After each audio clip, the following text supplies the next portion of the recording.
Bonjour à tous, j'espère que vous allez bien en ce mois d'août très chaud pour tout le monde, je crois, hein, si on en croit la météo. Alors, nous allons voir votre tirage sentimental, alors relationnel dans un premier temps et de vie émotionnelle dans un second temps, donc à la fois pour les personnes qui ont un partenaire soit dans la tête, soit avec qui ils sont en couple, et pour les personnes célibataires ou les personnes qui sont en démarche de travail personnel dans le domaine de la vie relationnelle et émotionnelle.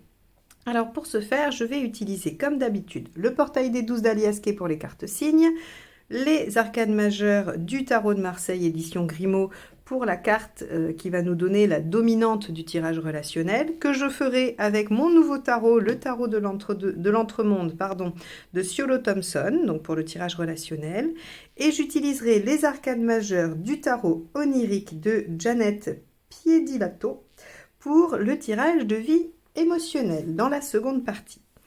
Je tenais aussi à vous repréciser que j'ai mis en ligne des formations tarot en toute autonomie, hein, donc sur mon site Podia, dont vous avez le lien juste en dessous. Vous avez les arcades majeures à l'endroit du tarot de Marseille, les arcades majeures du tarot de Marseille à l'envers et les mineurs du tarot de Marseille. Donc vous pouvez avoir soit l'un, soit l'une, soit l'autre, ou les trois, ou juste les majeurs, ou juste les mineurs. J'ai fait des packs qui sont plus intéressants que les trois formations séparées. Et si vous ne voulez pas apprendre le tarot de Marseille en autonomie, eh bien vous pouvez vous inscrire à une de mes formations dont les dates sont inscrites sur mon site. Vous avez aussi le lien dans la barre d'information sous la vidéo. Et je vais probablement sortir courant du mois d'août ou pour tout début septembre, hein, je vous tiendrai au courant, les arcades mineures du Rider-Waite. Hein, et suivront l'adaptation des arcades majeures au Rider, sachant qu'elles sont très proches du Marseille. Hein. Donc voilà, à suivre toutes ces nouveautés, et un nouveau calendrier des formations sortira à la rentrée pour l'année 2023, donc vous pourrez aller jeter un œil si vous souhaitez vous inscrire dans un processus de formation du tarot. Bon. Après toutes ces informations, je remercie infiniment tous ceux qui sont déjà abonnés à la chaîne depuis longtemps, et je remercie ceux qui vont le faire à l'instant même où je parle en cliquant sur le petit bouton abonner. N'hésitez pas à commenter, liker et partager, bien évidemment, c'est comme ça que vous soutenez la chaîne le plus simplement possible. Allez, je vous laisse avec votre tirage. Les vierges, c'est parti pour votre tirage relationnel. Allons voir quel arcane majeur va dominer la tendance pour cette période de août jusqu'à septembre. Allez, c'est parti.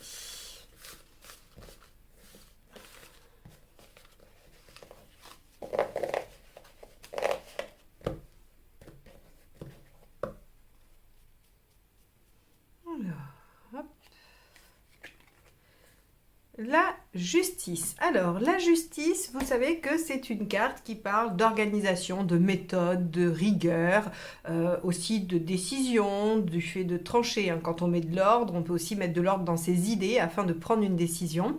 On a aussi avec la justice, et je crois que j'en ai parlé le mois dernier parce qu'elle est sortie pour un des signes, il y a avec la justice la notion de se faire entendre, d'être écouté dans ce qu'on a à dire, dans ce qu'on revendique, puisque la justice, vous savez, elle écoute toutes les parties et ensuite elle décide. Et donc on a cette notion dans cette carte-là d'être entendu et qu'on puisse s'exprimer, donner sa propre version. Donc on va voir quels aspects vont être le plus mis en avant dans le tirage relationnel et comment cette carte de la justice va donner le ton à votre relation, qu'elle soit effective en cours ou que ce soit une relation souhaitée ou que vous soyez en difficulté. Hein. Peu importe le statut de la relation, c'est la personne à qui vous pensez. Allez, c'est parti, on y va avec l'état d'esprit du partenaire. Eh bien, ce sera ça. 5 de Pentacles.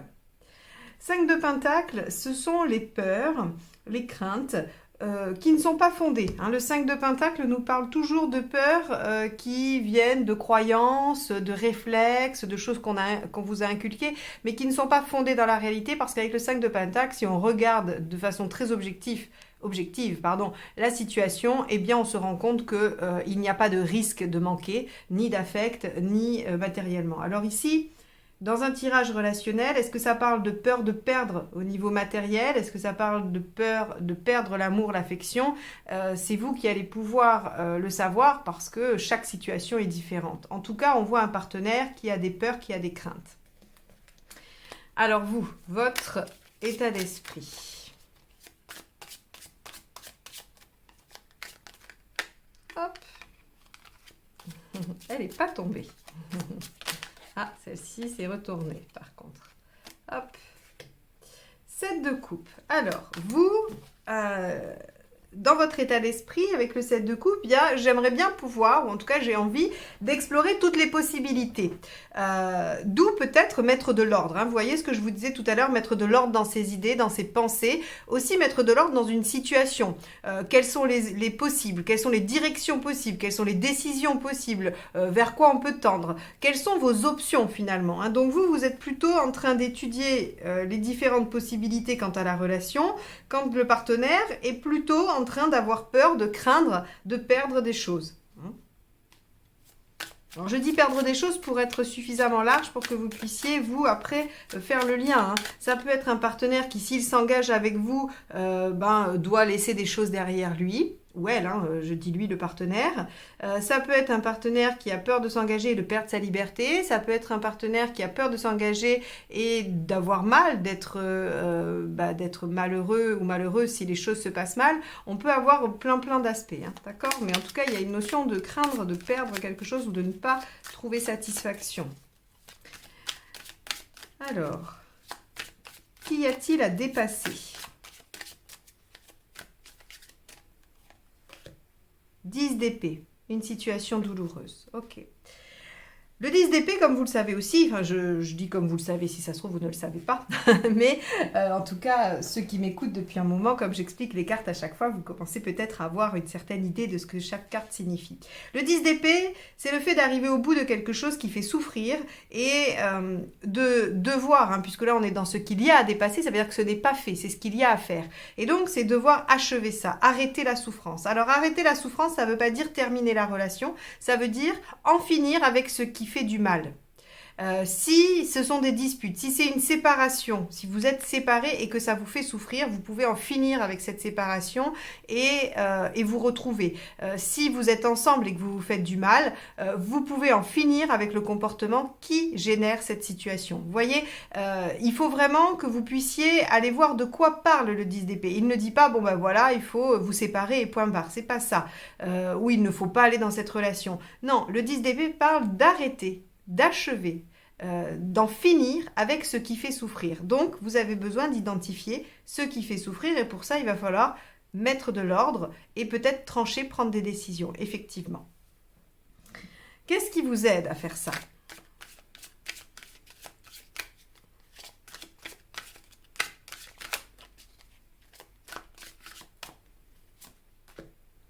Le 7 d'épée. Ok.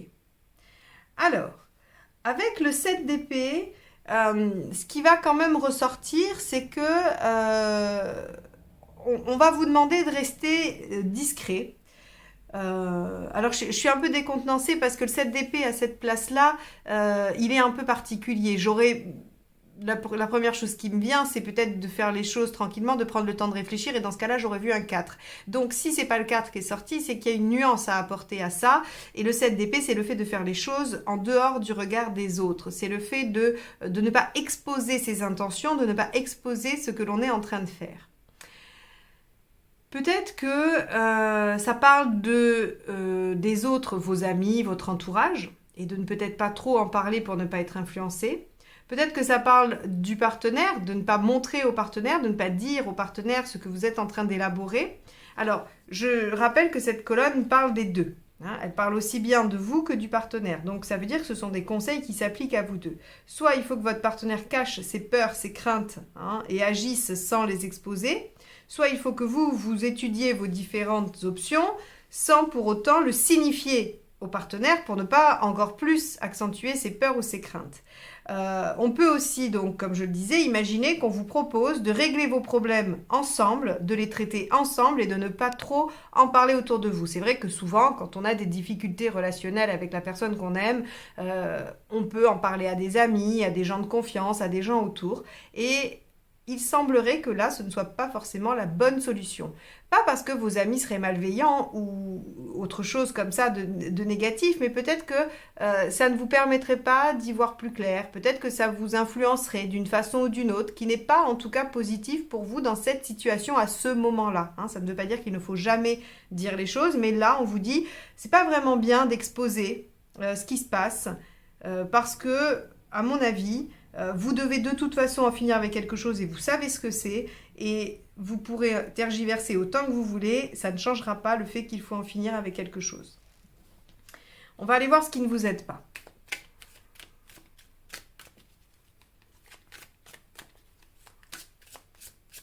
Alors si on a le 5 de bâton, ça va être clairement qu'en débattre ne sert à rien. Il va falloir probablement passer à l'action. Hein. Allez. Qu'est-ce qui ne vous aide pas, les vierges?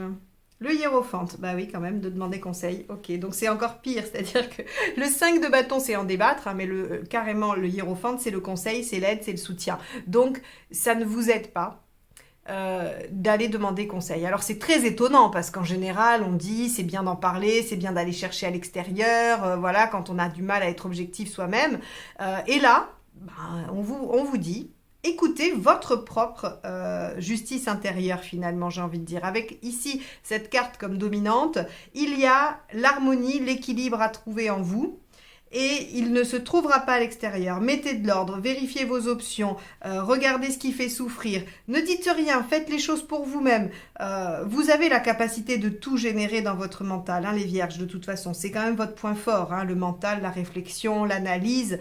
Vous savez trouver ce qui ne fonctionne pas. Hein. La critique pour vous, alors quand je dis la critique, c'est toujours au sens positif, hein, c'est-à-dire que vous êtes un radar à imperfection. Vous les reconnaissez, vous les voyez. Et donc, ça nous indique que vous ne pouvez que savoir ce qu'il faut arrêter. Et donc, on vous dit, arrêtez d'en parler, arrêtez de demander conseil. Vous savez exactement ce que vous avez à faire. Étudiez vos différentes options et allez-y, faites les choses, soit entre vous, soit seul, hein, selon la problématique. Bon, alors, il n'y a pas beaucoup d'affect pour l'instant, mais c'est probablement des conseils qui sont nécessaires. On va aller voir l'intention du partenaire. Est-ce qu'on a quand même une intention, on va dire, plutôt à tendance positive? 6 d'épée, très bien, on a un partenaire qui est en transition. Bon, mais on est toujours dans l'épée. Hein. Partenaire en transition, qui a probablement conscience qu'il y a des choses à changer. Et qui est prêt à faire ces changements. Ça, c'est très bien, c'est positif pour vous si vous voulez que la relation s'épanouisse. Et vous, 7 de pentacle. Alors, vous voyez, vous, c'est assez intéressant. Vous êtes en 7 de coupe. Vous avez comme conseil, hein, en tout cas vous deux, mais ça vous concerne aussi le 7 d'épée et dans votre intention le 7 de pentacle. Vous savez que le 7, c'est le fait de déployer le potentiel. Hein, c'est qu'il y a quelque chose déjà, on a déjà récolté, il y a déjà une victoire, ou en tout cas on possède des choses, et de ces choses-là, il faut redéployer pour encore aller dans l'expansion. Donc vous êtes dans cette dynamique-là. Probablement que cette relation, elle est déjà un peu existante ou qu'elle a un fondement, elle a des bases et vous voulez l'amener à se développer plus, vous voulez l'amener à aller plus loin, mais on a un partenaire qui semble être un peu résistant ou un peu lent ou qui a souffert et qui du coup est un peu embêté, un peu empêtré pour avancer. Là, je fais le lien, hein, je vous ai dit de demander conseil, c'était pas la bonne idée. On pourrait imaginer aussi que le partenaire ou vous pouvez subir des influences négatives dans vos contacts, hein, dans votre entourage. Alors, je rappelle, souvent les influences négatives ne sont pas volontaires, les gens pensent bien faire, les gens ont une intention positive, mais seulement leur façon d'agir, parce qu'ils ont des biais par rapport à leur histoire, par rapport à leur vécu, par rapport à leur peur, eh bien, l'effet n'est pas positif. Hein. Donc, voilà, ne supposez pas que les gens qui vous entourent sont mauvais, mais par contre, il se peut que leur façon de faire ou leur façon de penser ne soit pas du tout aidante pour vous et soit même empêchante à ce moment-là. Donc, vous avez l'intention de récolter quand même les fruits de ce que vous avez semé et vous voulez déployer le potentiel. Alors, est-ce que ça fonctionne? Est-ce que vous y arrivez, les vierges? L'empereur. Très bien, il y a de l'affirmation. Avec l'empereur, il y a une prise quand même d'engagement. Il y a quelque chose qui s'installe dans la durée, quelque chose qui s'ancre. Si c'est un engagement que vous souhaitez avec l'empereur et la justice, vous l'obtenez. Hein, vous l'obtenez. Alors, quand je parle d'engagement, c'est ce qui fait sens pour vous. Le tarot vous parle toujours par rapport à vos propres représentations. Si c'est le mariage que vous souhaitez, vous l'aurez. Mais si c'est l'engagement, le fait que la relation soit officielle ou que vous vous disiez officiellement nous sommes ensemble, on reconnaît, on s'engage l'un envers l'autre. Hein, ça peut être vraiment que des choses très ritualisées par vous-même. Mais en tout cas, il y a une forme d'engagement, une forme d'ancrage dans la durée, une sorte de stabilisation. Si c'était houleux, on restabilise. Hein. Donc, ça va. Les conseils, les 3 conseils. Alors, comme je le dis toujours, avec l'empereur, on a quand même toujours un peu de stagnation aussi. Hein. Donc, bon, à voir. Ça peut rendre la situation pas forcément très dynamique, mais solide. Allez, les 3 conseils. On a le 2 d'épée. Ouais, prenez le temps de réfléchir et d'évaluer quelle stratégie. Roi de coupe, n'oubliez pas de prendre plaisir. Et le 2 de pentacle. Bon, 2 d'épée, 2 de pentacle. C'est pas une période très vive. Hein. C'est pas une période où les choses vont beaucoup bouger.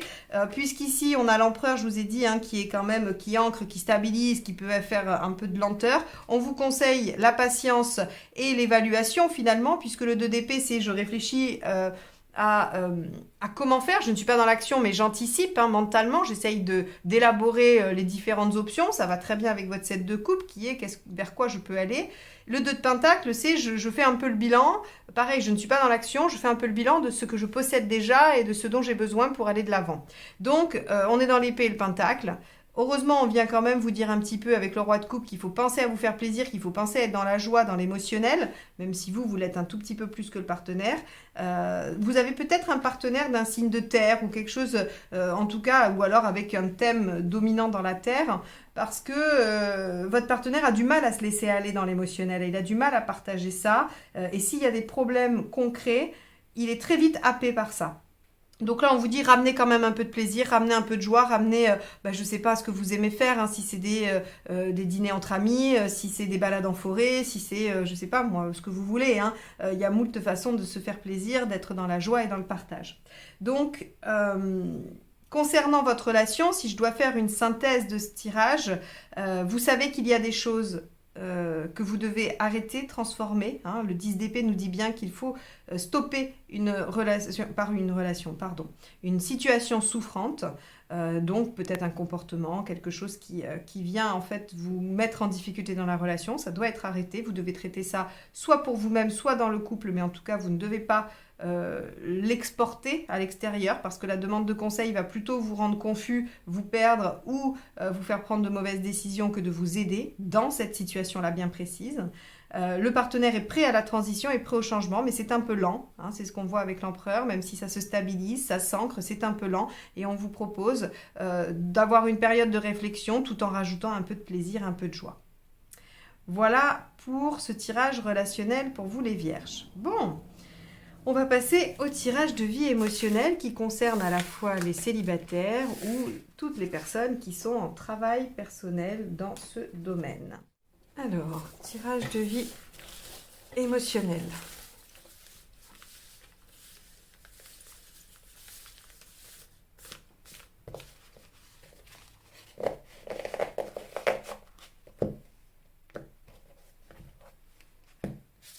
Votre état d'esprit. L'empereur inversé. Ce que vous souhaitez. L'arcane 6. Pourquoi ça ne fonctionne pas? Le pendu à l'envers. Ce qu'il faut faire pour que ça fonctionne, le monde inversé, l'issue à court terme, le diable, et à plus long terme, l'arcane 13 inversé. Alors, bon, voyez comme quoi les énergies, quelle que soit votre situation, hein, elles traversent un signe, elles traversent on va dire votre signe, et elles s'appliquent même dans toute situation, ce qui explique en fait les tirages généraux. Parce que on a vu dans le tirage précédent, si vous l'avez regardé, qu'il y avait de la lenteur, qu'il y avait quelque chose qui pouvait s'inscrire dans du temps, un peu de passivité, même si les choses évoluaient tranquillement, il n'y avait pas d'action, on va dire, fulgurante. Et bien là, on a un peu la même chose. Ce qui nous dit qu'on a la même chose, c'est ici l'arcane 13 en finalité, qui nous parle de transition, de changement en douceur, de quelque chose qui se lise dans le temps. Ici, l'arcane 15, pareil, qui nous parle d'action modérée, de frustration un petit peu, et surtout de se contenter du minimum et de revenir à l'essentiel. On a le monde en conseil qui, lui, va nous demander de revenir centrer sur soi, revenir à l'essentiel, à l'intériorité. Donc, si vous voulez, voilà, c'est quelque chose, c'est une période, en tout cas, qu'il va falloir accepter comme un peu lente. Alors, pas inactive non plus, hein. Vous n'êtes pas dans l'inertie, vous n'êtes pas dans le blocage, mais en tout cas, on a quelque chose qui vous dit que de toute façon, vous allez être obligé d'user de patience. Alors, on y va. On va aller dans ce tirage-là avec votre état d'esprit, l'empereur inversé. Vous avez envie de bousculer les bases, les références, vous avez envie de changer des choses, hein. C'est-à-dire qu'il y avait un ordre établi, il y avait on va dire peut-être une façon d'être dans votre vie émotionnelle, que vous soyez célibataire ou non, qui était établie et vous avez envie de modifier ça, vous avez envie de faire des changements. Et ces changements, vous les voulez pour aller soit vers une relation plus harmonieuse, plus équilibrée, soit vers une relation tout simplement, mais de toute façon, plus de bien-être, plus de sentiments d'épanouissement. Pourquoi ça ne marche pas? Parce qu'en fait, vous voudriez que ça marche du jour au lendemain. Bien évidemment, tout le monde veut ça. Et je suis totalement en empathie avec vous, hein. Le pendu inversé, c'est je voudrais que d'un seul coup, hop, en claquant des doigts, ce qui me gênait jusqu'à aujourd'hui, ce qui me bloquait jusqu'à aujourd'hui, disparaissent d'un seul coup. Alors on vous dit, non, ça ne va pas fonctionner tout de suite comme ça. Pour autant, le travail est en œuvre, les choses vont se faire. Le changement est là, il est sous-jacent, il est en train de se faire un peu, comme je dis, en souterrain, hein, et donc il aura un effet à un moment donné. Mais on vous dit, voilà, avec le monde inversé, on vous dit, revenez sur vous-même, revenez à l'essentiel, revenez à l'origine. Ne vous posez pas la question de l'aboutissement, posez-vous la question de d'où vous partez. D'où vous partez avec quoi? La question de pour aller où, finalement, vous le savez, c'est pour aller vers votre bien-être. Donc, qu'est-ce qu'il faut que je mette en œuvre? De quoi ai-je besoin pour aller vers ce bien-être? Qu'est-ce qui me bloque? Qu'est-ce que j'ai à changer? Et on vous dit peut-être qu'avec le 15 inversé, ce qu'il y a à changer également, c'est de ne pas s'éparpiller. Et de revenir à l'essentiel. Ça aussi, vous savez faire, les vierges, revenir à l'essentiel. Mais on peut avoir, par moments, envie de beaucoup, ou avoir rajouté beaucoup de critères, ou voilà. Et on vous dit, non, là, il faut revenir à l'essentiel. C'est un travail de retour en arrière. Alors, j'aime pas dire ça parce que c'est pas un retour en arrière dans le sens régression, c'est juste, j'arrive à un certain moment sur le chemin et je suis perdue. Il va falloir que je revienne sur mes pas à un point connu pour voir en fait ce qu'il faut, là où ça n'a pas fonctionné. Et ça, c'est un cheminement mental que vous allez devoir faire. À quel moment, dans votre façon de faire ou d'être, il y a quelque chose qui vient vous jouer des tours? Il y a quelque chose qui vient mettre en échec votre façon d'être en relation. Alors, bien évidemment, je vous dis ça parce que si vous regardez ce tirage, c'est qu'il y a quelque chose qui ne fonctionne pas. Hein. Si tout va bien, si ça fonctionne, si quand vous voulez rencontrer, vous rencontrez, ok, pas de souci. Ce tirage ne vous concerne pas. Hein. C'est si vous vous trouvez en difficulté, si vous constatez qu'à chaque fois que vous essayez d'aller de l'avant, de mettre des choses en action, hein, et de vouloir forcer le destin, alors forcer le destin c'est un peu grand, mais en tout cas mettre les choses en œuvre, et que vous constatez du blocage, eh bien on vous dit, parce qu'il faut revenir à la base, et vous dire qu'est-ce qui me bloque, qu'est-ce qui change, qu'est-ce qui fait que je n'arrive pas à obtenir ce que je souhaite. Et on vous dit, quand vous allez repartir de ça, vous allez réussir à défaire la pelote petit à petit et à faire une transition, à faire un changement au long cours, mais qui vous permettra de vous concentrer sur l'essentiel. Donc, dans votre vie émotionnelle, il y a probablement encore des choses qui vous entravent et donc c'est comme si vous essayiez, avec le pendu inversé, de passer en force. Or, ça ne fonctionne pas. Vous allez devoir vous poser la question de quel est ce lien, quel est on va dire, ce lien, ce fil à la patte que vous avez qui vous empêche d'avancer. Vous ne pourrez pas faire fi de ce fil à la patte. Vous allez devoir aller creuser, le travailler et à ce prix-là, la transition s'opérera et vous pourrez aller vers votre épanouissement, vers la rencontre qui vous conviendra, vers la relation qui vous permettra d'aller vers votre sérénité et votre épanouissement affectif. Voilà pour vous les vierges pour ce tirage de la fin de période estivale. J'espère que cela vous aura aidé, vous donnera des pistes de réflexion et de travail. C'est le seul objectif de mes tirages. Ils n'ont absolument aucune autre prétention que celle-ci. Je vous souhaite à tous un bon mois d'août et un bon début septembre et je vous dis à très très vite pour de nouvelles guidances. Bye bye.